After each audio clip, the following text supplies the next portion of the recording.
Oke, assalamualaikum warahmatullahi wabarakatuh. Waalaikumsalam warahmatullahi wabarakatuh. Apa kabar anak-anak hari ini? Baik. Alhamdulillah baik ya. Hari ini sebelum kita memasuki materi kita, kita akan berdoa terlebih dahulu. Boleh silakan satu orang pimpin doa. Bismillahirrahmanirrahim. Rabbi zidni ilman warzuqni fahman. Rabbi ishrah li sadri wa yassir li amri wahlul 'uqdatam min lisani yafqahu qawli. Amin ya rabbal alamin. Oke, terima kasih teman-teman. Sebelum kita ke materi, kita absen terlebih dahulu ya.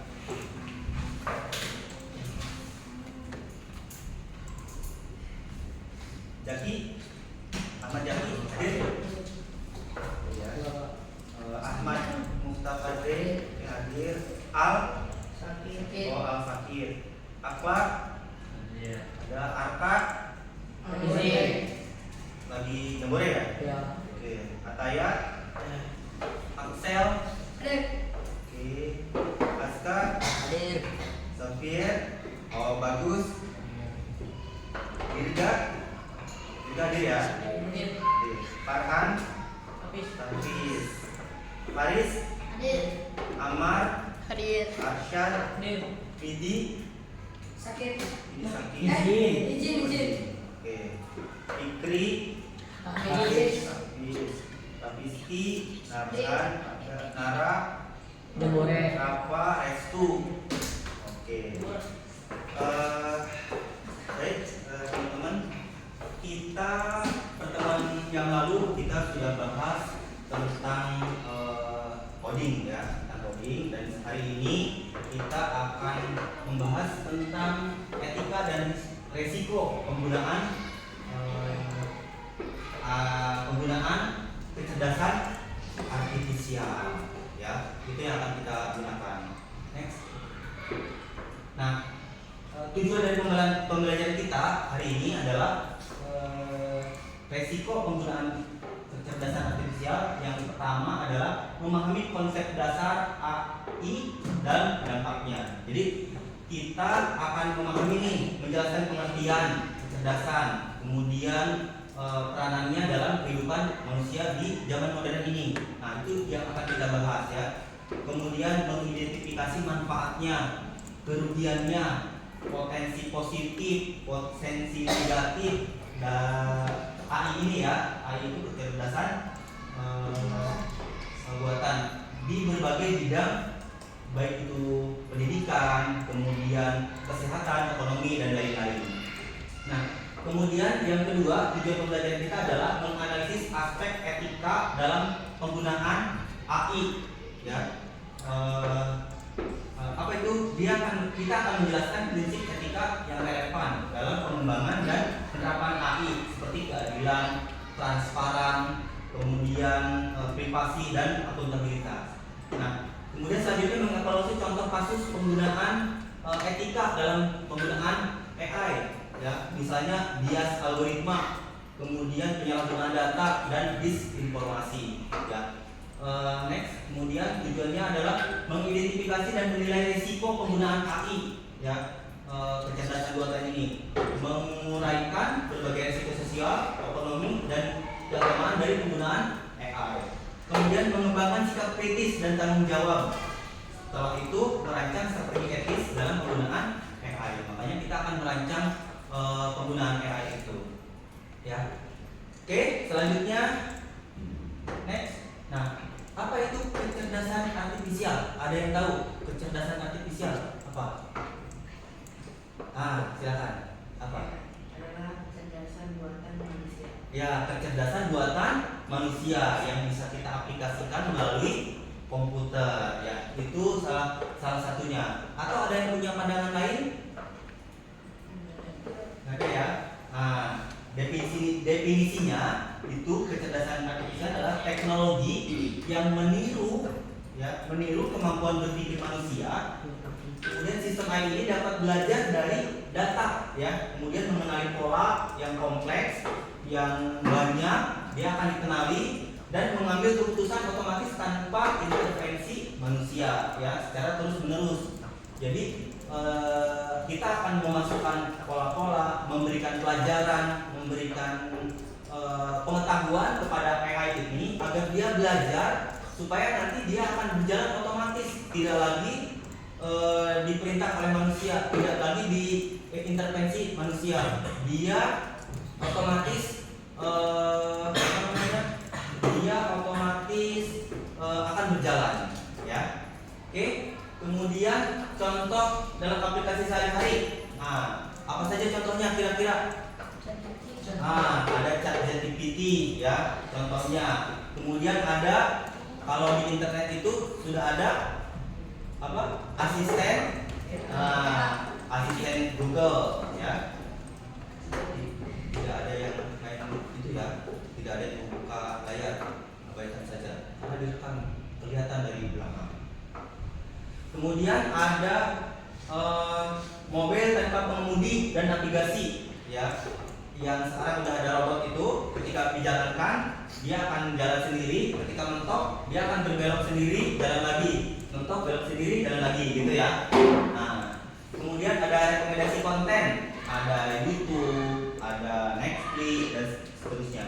Kemudian ada pengenalan wajah dan biometrik. Sekarang itu kalau HP, kita buka HP itu ada yang sudah pakai sidik jari. Nah, ada juga yang bisa pakai wajah, ya, pengenalan wajah sekilas dia udah bisa terbuka, ya, pengenalan wajah kita.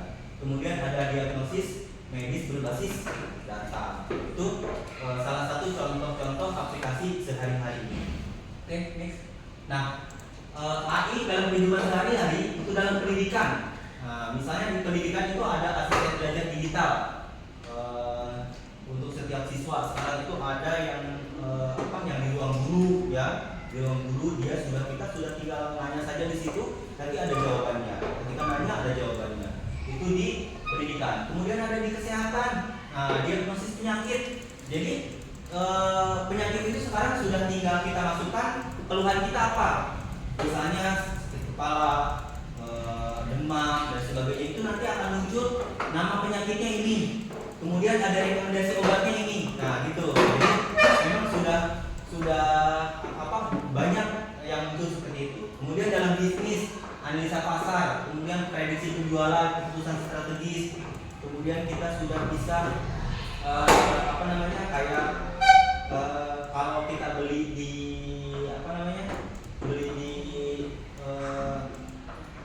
misalnya di Shopee dan sebagainya, itu kita sudah bisa melihat rekomendasinya, melihat bintang-bintang yang orang berikan dan seterusnya, ya. Kemudian di bidang hiburan, di bidang transportasi juga sama. Apalagi di bidang transportasi sekarang ada yang namanya Google Map, ya. Kita tinggal buka saja tujuan kita kemana sudah diarahkan oleh AI, ya. Itu salah satu kecerdasan artifisial. Jadi kita tinggal mengarahkan saja di situ, ya. Oke, next. Nah, ini mengapa etika AI sangat penting. Nah, ada yang tahu nggak? Etika AI sangat penting. Kenapa? Nah, etika di sini berarti kan kita harus beretika di dalam sosial, ya. Jangan sampai kita akan memberikan konten yang hoax, kemudian konten-konten yang tidak bertanggung jawab, kemudian yang konten-konten yang berbau porno dan sebagainya, atau kita konten-konten yang menimbulkan penipuan, ya, Oke, next. Nah, prinsip-prinsip dalam penggunaan AI itu salah satunya adalah dimulai dari transparansi. Kita harus benar-benar harus jelas, ya, tahu bagaimana AI itu bekerja, terus keadilan, privasi, akuntabilitas, kemudian keamanannya juga sama, harus kita terus jaga. Oke, lanjut. Nah, ini resiko ancaman dan pembunuhan. Oke. Di pause dulu itunya. Pause bisa. Diskriminasi. Oke, teman-teman, sebelum kita lanjutkan materi yang tadi, kita coba sekilas kita lihat video ini ya. Artificial intelligence or generative artificial intelligence not only brings progress and opportunities, but also raises various ethical challenges and risks that require serious consideration.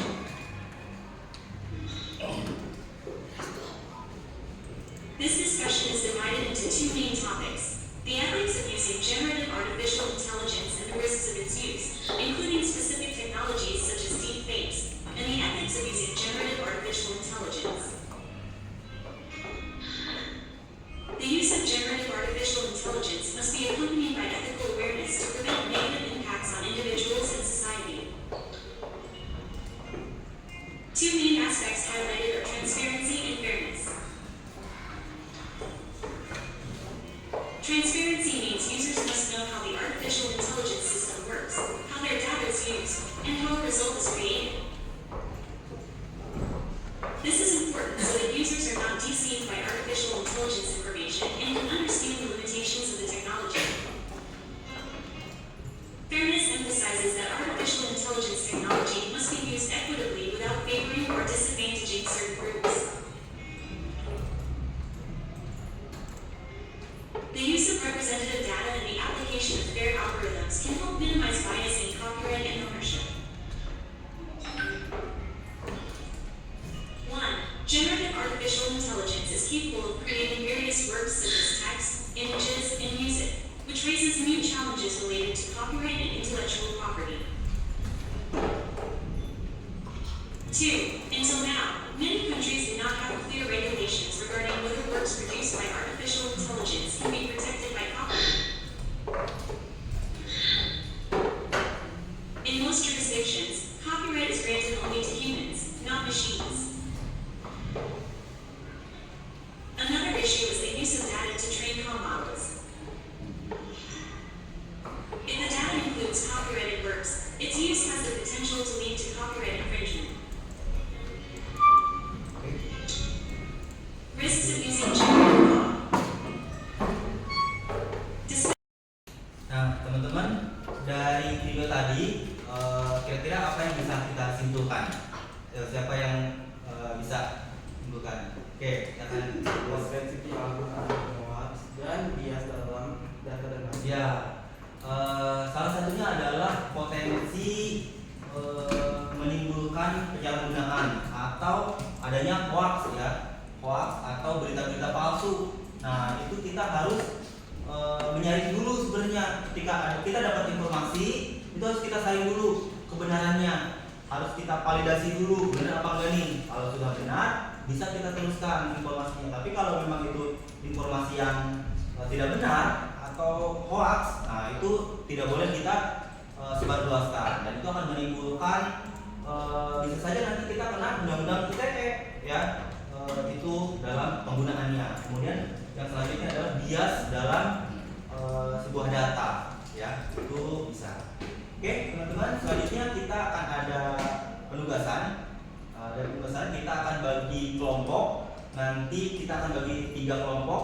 Kelompok pertama satu baris ini saja, kemudian di kelompok 2 satu baris lagi, kelompok 3 ini ada baris ini ya, yang sebelahnya juga tidak masuk. Oke.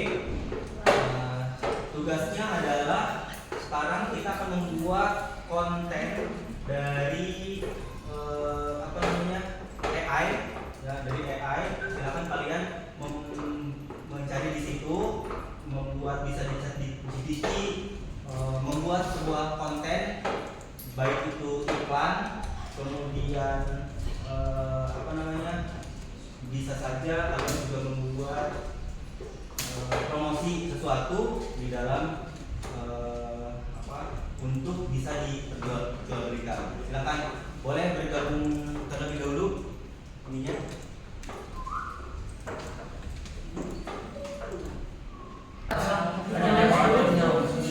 Ada orang lagi apa WA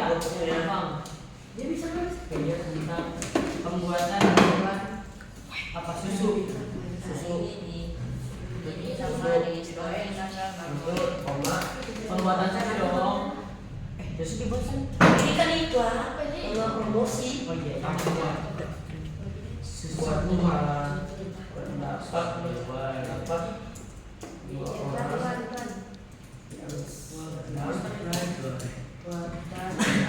yang bikin action juga aja.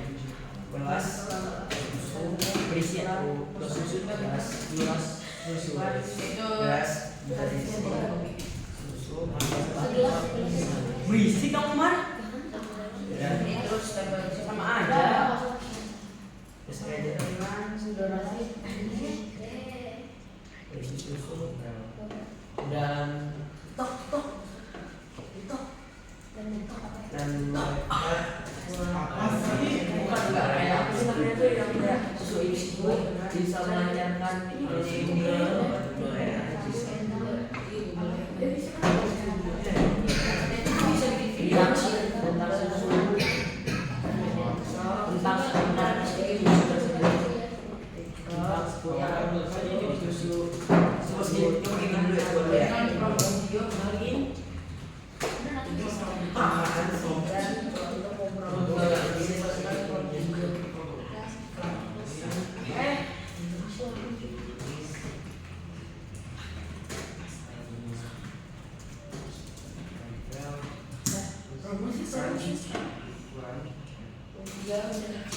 namanya nama video buat video revisi skripsi.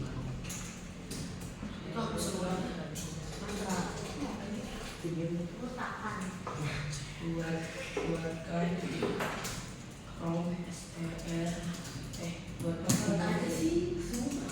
Nah itu ya.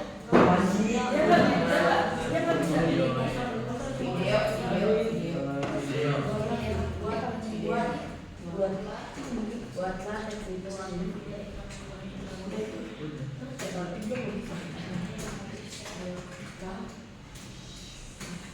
Nah, nanti ceritanya presentasi ya. Presentasi assalamualaikum bareng-bareng berarti ada 4 orang atau 5 orang menyampaikan nama kelompok. Nanti ini kelompok 1, kelompok 2, kelompok 3. Nanti gak usah semuanya, satu kelompok saja.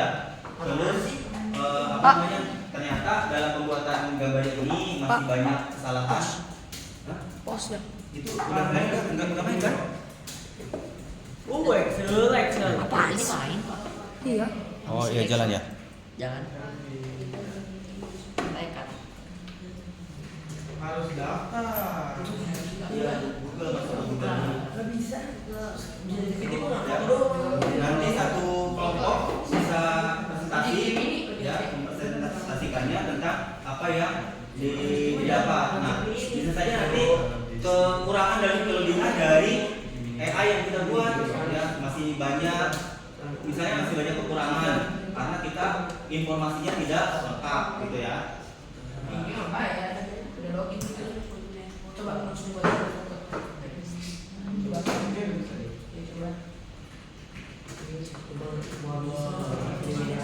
Foto aja. Pak poster bisa nggak Pak? Iya boleh. Oh, itu mah PO. Betul. PO. Nah, ini kita sudah nih satu kelompok. Silakan presentasi dari satu kelompok. Kelompok 1 boleh? Silakan.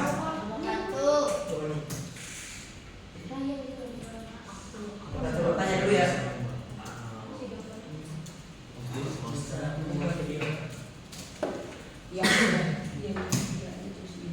Assalamualaikum warahmatullahi wabarakatuh. Waalaikumsalam warahmatullahi wabarakatuh. Kita dari kelompok 1 akan mempresentasikan poster kita. Ini poster tentang nasgornya lapor mantap.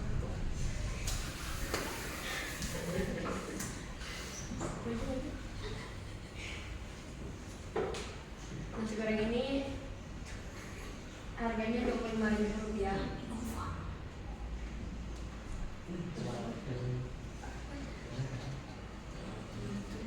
Oke, itu dari hasil AI ya. Iya. Hasil AI. Tadi ada gimana? Ada kesulitan nggak untuk membuat ini? Tidak. Tidak ya, bisa langsung jadi ya ininya. Oke, dari teman-teman kelompok lain ada yang mau ditanyakan boleh dari sini. Harganya berapa? Harganya Rp25.000. Harganya Rp25.000. Ada lagi yang mau ditanyakan? Oke, cukup ya. Oke teman-teman, kita sampai ke kesimpulan ya, kesimpulannya apakah nih AI ini bisa menggantikan manusia sebelumnya? Ada yang bisa menyimpulkan dari pembelajaran kita tadi? Tidak. Apakah manusia ya silakan gimana? Karena yang membuat software AI itu adalah manusia. Ya, karena yang membuat softwarenya adalah manusia, maka dia tidak bisa menggantikan gitu ya. Ada lagi yang lain? Ada lagi yang mau menjawab itu atau selain itu? Atau bisa saja sepenuhnya digantikan oleh manusia, oleh AI. Jadi semua pekerjaan manusia digantikan atau semua sifat-sifat manusia digantikan gitu misalnya. Ada? Nggak ada ya? Nah, jadi memang kesimpulannya walaupun AI itu adalah kecerdasan yang bisa mempelajari diri sendiri nanti, mempelajarinya itu tetap tidak bisa menggantikan manusia. Banyak dari sifat-sifat manusia, kemudian dari perasaan manusia itu yang tidak bisa digantikan oleh AI. Kemudian siapa yang bertanggung jawab nih seandainya ada kesalahan dalam AI?